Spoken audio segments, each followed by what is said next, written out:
Hi കൂട്ടുകാരെ, good morning. എൻ്റെ പേര് ഷാദിയ. ഞാൻ LKG നിന്ന് ഫസ്റ്റിലേക്ക് വന്നതാണ് കേട്ടോ. ഞാനിവിടെ പറയാൻ പോകുന്ന കഥയുടെ പേരാണ് സുന്ദരി പശുവും മാൻകുട്ടിയും. പണ്ട് പണ്ട് ഒരു ഗ്രാമത്തിൽ അപ്പു എന്നൊരു കുട്ടി ഉണ്ടായിരുന്നു. അവനൊരു പശുക്കുട്ടിയും ഉണ്ടായിരുന്നു.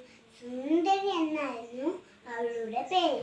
എന്നു രാവിലെ അപ്പു സുന്ദരിയും കുട്ടി പുല്ലമേയാൻ പോകുമായിരുന്നു. ഒരു ദിവസം പുല്ലു മേയുന്നതിനിടെ സുന്ദരി ഒരു മാൻകുട്ടിയെ കണ്ടു. പല പ്രാവശ്യം കണ്ടപ്പോൾ അവർ ചങ്ങാതിമാരായിരുന്നു. ഒരു ദിവസം മാൻകുട്ടി ചോദിച്ചു, സുന്ദരി സുന്ദരി, നീ എൻ്റെ കൂടെ കാട്ടിലേക്ക് പോയിരുന്നു. അവിടെ ധാരാളം പഴങ്ങളും നല്ല നല്ല പൂക്കളും ഭംഗിയുള്ള പുല്ലുകളും എല്ലാം ഉണ്ട്. നിനക്ക് വേണ്ടതൊക്കെ തരാം. പല പ്രാവശ്യം വെച്ചപ്പോൾ സുന്ദരി മാൻകുട്ടിയോടൊപ്പം കാട്ടിലേക്ക് പോയി. കാട്ടിലെത്തിയപ്പോൾ സുന്ദരി പറഞ്ഞു, ഹായ് ഹായ്, കാടിന് എന്തൊരു മഞ്ഞ്, എത്ര എത്ര പൂക്കൾ, എത്ര എത്ര പഴങ്ങൾ, ഭംഗിയുള്ള പുല്ലുകൾ. ആ സുന്ദരി അവിടെ കഴിച്ച് രക്ഷിച്ച് നിൽക്കുമ്പോഴാണ് പെട്ടെന്ന് ശബ്ദമുണ്ട്.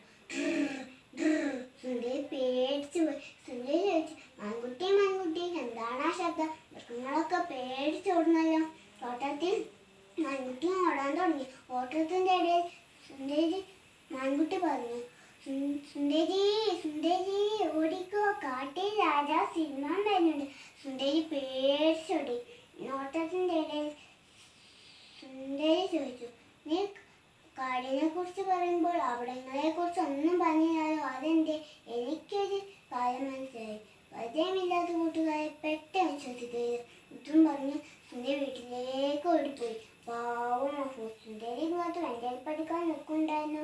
സുന്ദരി വന്നപ്പോൾ അത് സന്തോഷമായി. പിന്നെ ഒരിക്കലും സുന്ദരി കാട്ടിലേക്ക് പോയതേ ഇല്ല.